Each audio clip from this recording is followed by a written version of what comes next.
ಸಮಯ ಇದೆ ಸರ್. 5 ದಿವಸ ಕಾಲ ಏನೇನು ಪೂಜೆ ನಡೆದಿದ್ದಾವೆ ಅದ್ರ ಬಗ್ಗೆ ಸ್ವಲ್ಪ ಮಾಹಿತಿ ಕೊಡಿ ಸರ್.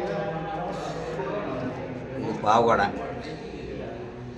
ಪಾವಗಡದಲ್ಲಿ ಸುಮಾರು 32 ವರ್ಷವಾಯಿತು.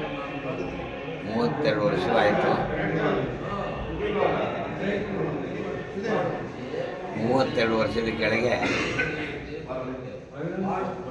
ಇಲ್ಲಿ ಒಂದು ಜಮೀನನ್ನ ಒಂದು ಲೇಔಟ್ ಮಾಡಿಬಿಟ್ಟು 2 ಬೇವಿನ ಗಿಡ ಮತ್ತು ಅರಳಿ ಗಿಡ ಅದನ್ನು ಇಟ್ಟಿದ್ರು ಈ ಜಮೀನು ಹತ್ರ. ಲೇಔಟಲ್ಲಿ ಒಂದು ಪಾರ್ಕು ಅಂತ ಮಾಡಿದ್ರು. ಆ ಪಾರ್ಕಲ್ಲಿ ಒಂದು ಬೇವಿನ ಗಿಡ ಮತ್ತು ಒಂದು ಅರಳಿ ಗಿಡ ಇಟ್ಟಿದ್ರು. ಅವ್ರ ಯಜಮಾನರಾದಂಥ ಕೃಷ್ಣ ಅಂತ, ಬನಪ್ಪನವರು ಅಂತ, ಕೃಷ್ಣ ಅವರ ಅವರ ಮಾವನವರು ಬನಪ್ಪನವರು, ಅವರು ಬಂದು ಒಂದು ಸಣ್ಣದಾಗಿ ಗುಡಿ ಕಟ್ಟಿದ್ರು.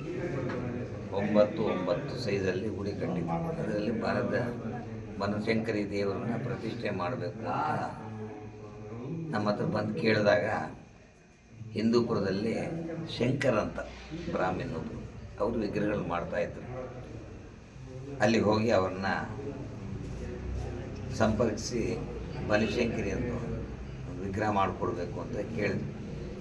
ಮಾಡಿಕೊಡ್ತೀವಿ ಅಂತ ಹೇಳಿದ್ರು. 32 ವರ್ಷದ ಕೆಳಗೆ ಆ ವಿಗ್ರಹ ತೊಗೊಂಬಂದು ಸಣ್ಣ ದೇವಸ್ಥಾನ ಇಷ್ಟೇ ಇದ್ದಿದ್ದು 9 ಸರಿ ಪ್ರತಿಷ್ಠೆ ಮಾಡಬೇಕು ಅಂತ ಆವತ್ತು ಚಂಡಿಕಾ ಹೋಮದಿಂದ ಮೊದಲುಗೊಂಡು 5 ದಿನ ಇಲ್ಲಿ ಪ್ರತಿಷ್ಠೆ ಮಾಡಿದ್ವು. ಒಂದು 15 ಜನ ಪುರೋಹಿತರು ಬಂದು ಪ್ರತಿಷ್ಠೆ ಮಾಡಿದ್ವಿ. ಆ ದಿನಲ್ಲಿ ಆಗಾಯಿತು. ಪ್ರತಿ ವರ್ಷವೂ ವಾರ್ಷಿಕೋತ್ಸವ ಶುರು ಮಾಡಿದ್ವಿ. ಯಾವತ್ತು ಬನಹುಣ್ಣಿಮೆ ದಿವಸ ಎಲ್ಲಿ ಬನಶಂಕರಿಲಿ ಮತ್ತು ಬಾದಾಮಿಯಲ್ಲಿ ನಡೆಯುತ್ತೋ, ಬೆಂಗಳೂರಲ್ಲಿ ನಡೆಯುತ್ತೋ, ಇಲ್ಲಿ ಮಾಡಬೇಕು ಅಂತ ನಾವೆಲ್ಲ ಹುಡುಗರಿಗೆ ಹೇಳಿದ್ವಿ. ಅವರೆಲ್ಲ ಈ ಕಮಿಟಿಯವರೆಲ್ಲ ಅದಕ್ಕೆ ಒಪ್ಪಿಕೊಂಡು ಪ್ರತಿ ವರ್ಷವೂ 10 ದಿನ ಮಾಡಿದ್ವಿ.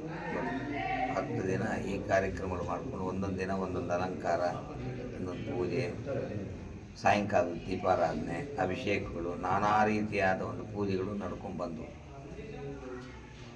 ಕಾಲಕ್ರಮೇಣವಾಗಿ ಆವತ್ತಿಂದಲೇ ಚಂಡಿಕಾ ಹೋಮ ಪ್ರಾರಂಭ ಮಾಡಿದ್ವಿ. ಇವತ್ತಿನ ತನಕ ಇಲ್ಲಿ ಯಾವ ವಿಧವಾದ ಅಲಂಕಾರಗಳು ನಿಂತಿಲ್ಲ, ಪೂಜೆಗಳು ನಡ್ಕೊಂಡು ಹೋಗ್ತಾಯಿದ್ವಿ. ಎಲ್ಲ ಸುಸೂತ್ರವಾಗಿ ಕಮಿಟಿಯವರು, ಪಾವಗಡ ಜನ, ಸುತ್ತಮುತ್ತಲವರು ಬಂದು ಇಲ್ಲಿ ಪೂಜೆಗಳನ್ನೆಲ್ಲ ನಡೆಸ್ಕೊಂಡು ಹೋಗ್ತಾ ಇದ್ದಾರೆ. ಪ್ರತಿ ವರ್ಷವೂ ಚಂಡಿಕಾ ಯಾಗ ನಡೆಯುತ್ತೆ. 5 ದಿನ ವಾರ್ಷಿಕೋತ್ಸವ ಮಾಡ್ತಾಯಿದ್ವಿ. ಈಗ ಪ್ರತಿದಿನ ಒಂದೊಂದು ದಿನ ಅಲಂಕಾರಗಳು ಮಾಡಿ ದೇವರಿಗೆ ನೈವೇದ್ಯಗಳು ಪೂಜೆ ನಡೀತಾ ಇದೆ. ಸ್ವಾಮಿ, ಅಮ್ಮವಾರನ್ನ ದರ್ಶನ ಮಾಡ್ಕೊಂಡು ಏನೇನು ದೋಷ ನಿವಾರಣೆ ಆಗುತ್ತೆ? ಅಮ್ಮವಾರನ್ನ ದರ್ಶನ ಮಾಡಿಕೊಂಡ್ರೆ ಏನೇನು ನಿವಾರಣೆ ಆಗುತ್ತೆ? ಅದೆಲ್ಲ ಏನೂ ಇಲ್ಲ, ಅವರವರ ಒಂದು ಭಕ್ತಿ ಶ್ರದ್ಧೆ ಅಷ್ಟೇ. ಎಲ್ಲ ದೇವರು ಎಲ್ಲನೂ ಕೊಡ್ತಾನೆ. ಎಲ್ಲ ದೇವರುಗಳು ಈ ದೇವರು ಇದು ಕೊಡ್ತಾನೆ, ಆ ದೇವರು ಅದು ಕೊಡ್ತಾನೆ ಅನ್ನೋದಿಲ್ಲ. ದುರ್ಗಾ ಸಂಬಂಧವಾದ ಪಾರ್ವತಿ ಸಂಬಂಧವಾದ ದೇವರು ಹೀಗೆ ಕೊಡೋದು ಏನಪ್ಪ ಅಂದರೆ ನಮಗೆಲ್ಲ ಒಳ್ಳೇದಾಗಲಿ ಅಂತ ನಾವು ಮಾಡೋ ಪೂಜೆಯಿಂದ ನಮಗೆ ದೇವರು ಒಳ್ಳೇದು ಮಾಡ್ತಾರೆ. ಎಲ್ಲ ದೇವರುಗಳು ನಮಗೆ, ಯಾವ ದೇವರು ನಮಗೆ ಇದು ಮಾಡಲ್ಲ. ಎಲ್ಲ ದೇವರು ಒಳ್ಳೇದೇ ಮಾಡೋದು. ಅವರು ಒಂದೊಂದು ಶಕ್ತಿ, ಅವರವರು ಒಂದು ಕಾಲದಲ್ಲಿ ಅವರು ಒಂದು ಶಕ್ತಿಯನ್ನು ಪ್ರದರ್ಶನ. ಶನಿ ಮಹಾತ್ಮ ದೇವಸ್ಥಾನದಲ್ಲಿ ಶನಿವಾರ ದಿವಸ, ಇಲ್ಲಿ ಬನಶಂಕರಿ ದೇವಸ್ಥಾನ ಶುಕ್ರವಾರ ದಿವಸ, ಪ್ರತಿ ಶುಕ್ರವಾರನೂ ರಾಹುಕಾಲದ ದೀಪಗಳು ಹಚ್ಚುತ್ತಾರೆ. ಮುತ್ತೈದೆಯವರು ಬಂದು ಇಲ್ಲೆಲ್ಲ ರಾಹುಕಾಲ ದೀಪ ಹಚ್ತಾರೆ.